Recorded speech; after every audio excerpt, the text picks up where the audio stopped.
नमो नारायण। राधे राधे। श्रीमद् भगवद गीता के 9वें अध्याय के 9वें श्लोक में भगवान अर्जुन से कहते हैं, जो राजविद्या का विषय है, हे अर्जुन,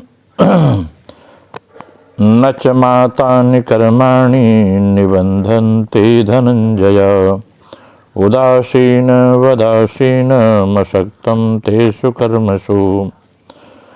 भगवान कहते इसका अर्थ है कि हे धनंजय, उन सृष्टि रचना मेरे आदि कर्मों में अनासक्त और उदासीन की तरह रहते हुए मुझे वे कर्म नहीं बांधते। उदासीन वदासीन मशक्तम तेषु कर्मसु, मतलब महासर्ग माने सृष्टि के प्रारंभ में आदि में प्रकृति के परवश हुए प्राणियों की उनके कर्मों के अनुसार विविध प्रकार के रचना रूप जो कर्म है उससे मेरी आसक्ति नहीं है, कारण कि मैं उसमें उदासीन की तरह रहता हूँ, अर्थात प्राणियों के उत्पन्न होने पर मैं हर्षित नहीं होता और उनके प्रकृति में लीन होने पर मैं खिन्न नहीं होता।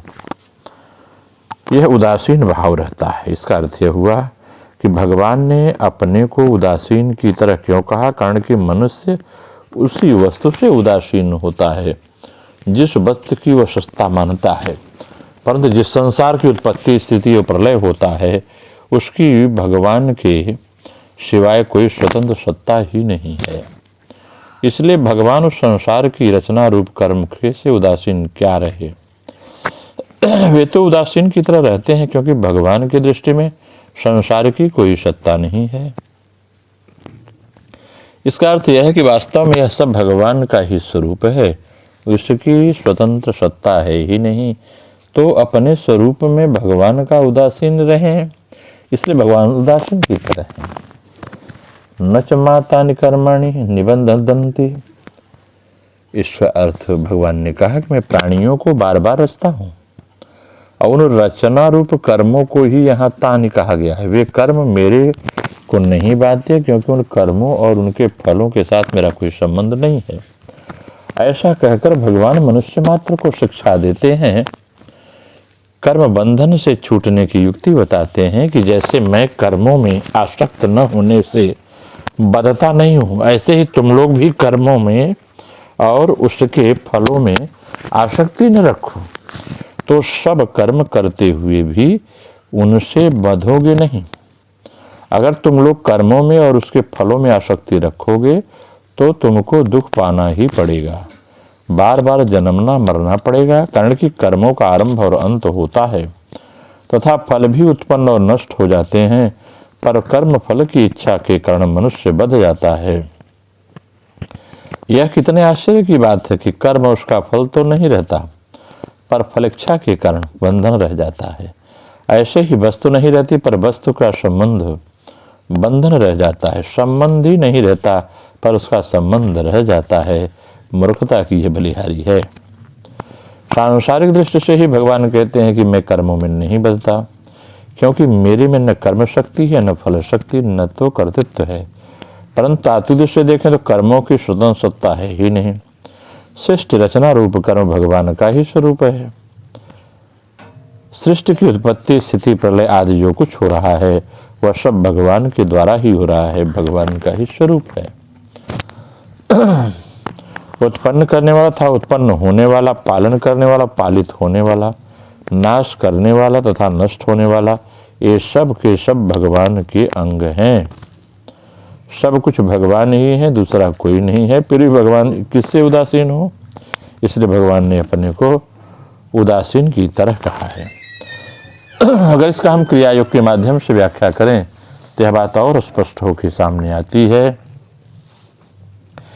कि माया जब तुम्हारी ही है और उसमें जब कुछ कर्म होगा ही, तब अन्यान्य जीवों के समान तुम्हारा बंधन क्यों न होगा। इसी से भगवान कहते हैं, देखो धनंजय, कर्म बंधन का हेतु क्या है जानते हो? आसक्ति और कर्तृत्व का अभिमान ही कर्म बंधन का हेतु है। मैं उदासीन होने के कारण किसी कर्म का कर्ता नहीं हो सकता, अतः कर्तृत्वाभिमान रूप विकार मुझ में होना संभव नहीं है।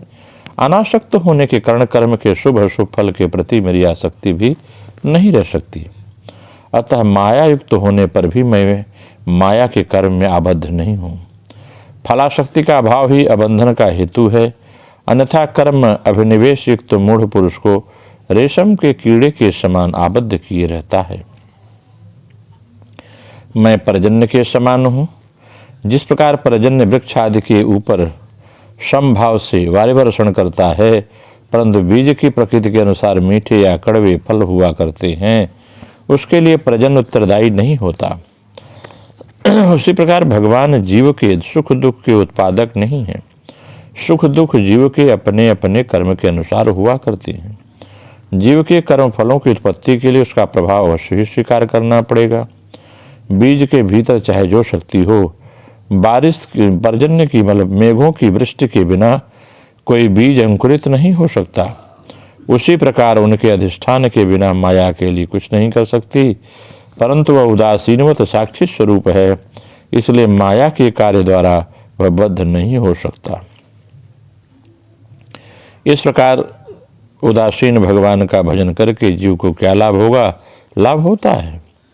जिस प्रकार अग्नि के पास जाने पर अग्नि की इच्छा न रहते हुए भी अग्नि का स्वतः तेज अग्निसेवी का शैत्य निवारण कर देता है, शीत निकाल लेता है, उसी प्रकार भगवत उपासना से उपासक को कल्याण की प्राप्ति होती है। जिस प्रकार तट स्थित व्यक्ति के प्रार्थना न करने पर भी समुद्र की वायु उसका ताप निवारण करती रहती है, उसी प्रकार भगवान में स्थित उसकी स्वाभाविक ताप प्रशमनी शक्ति उनके भक्त सेवक की त्रिताप ज्वाला को निवारित करती है। इसके लिए साधक इच्छा की आवश्यकता नहीं होती और भगवान को भी संकल्प करने का प्रयोजन नहीं होता। इसी प्रकार निर्विकार भगवान भक्तोपासक का कल्याण करते हैं। जगत के जो कुछ कर्म हैं सब प्रकृति के वश इंद्रियों के द्वारा हुआ करते हैं, परंतु आत्मा को वे सारे कर्म लिप्त नहीं करते। आकाश के समान निर्भय आत्मा को कदाप कोई लिप्त नहीं कर सकता। वह इनमें सदा ही पृथक है। यह तभी समझ में आता है जब अभ्यास के प्रभाव से योगी का प्राण सहस्त्रार में स्थिति लाभ करता है। बाह्य श्वास नहीं रहता, अतः दूसरी दृष्टि आसक्ति नहीं होती। इसी से कर्म करने पर भी उस समय कर्म योगी को बद्ध नहीं करता। यही प्राण में प्राण का मिलन है। बाह्य श्वास चंचल प्राण है, वह जब स्थिर श्वास अव्यक्त में मिल जाता है तो दोनों एक हो जाते हैं। इसी प्रकार एक हो जाने के बाद फिर जगत दृष्ट नहीं रह जाती। जब कुछ न रहेगा तो आसक्ति होगी कहाँ। जिस प्राण ने चंचल होकर जगत की सृष्टि की रचना की थी, उस चंचल का अभाव होने पर योगी के सामने जगत व्यापार का फिर अस्तित्व नहीं रहता। कर्तृत्व भोक्तृत्व न रहने पर जगत रहते हुए भी नहीं रहता। यही गुणातीत भाव है। इस अवस्था में रहने पर गुण कर्म योगी को स्पर्श नहीं कर सकते।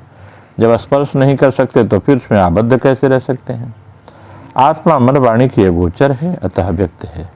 देह इंद्रिय मनोबुद्धि से युक्त भाव ही व्यक्तावस्था है। समुद्र की असीम जलराशि से जैसे बुलबुले उठते हैं, उसी प्रकार असीम अव्यक्तावस्था के भीतर से व्यक्त अवस्था बारंबार उत्पन्न हुआ करती है। और जब वह व्यक्त अवस्था बारंबार उठता हुआ करती है तो बुद्ध के परिणाम स्वरूप व्यक्त अव्यक्त प्रकृति के अधीन है। जो अव्यक्त भाव प्रकृति के वश में नहीं है, इसी कारण वहाँ बंधन या मोक्ष नहीं है। अव्यक्त प्राण शक्ति देह इंद्रियों के आकार में परिणत होकर जिस आत्म समुद्र में जलबिंब के रूप में खेल करती है, वही जीव का जीवन या चंचल श्वास है। उस चंचल श्वास को साधना के द्वारा जो सहस्त्रार में स्थिर कर सकता है, वही सम्यक भाव से समझ सकता है कि वह अव्यक्त अवस्था क्या है। नमो नारायण। राधे राधे।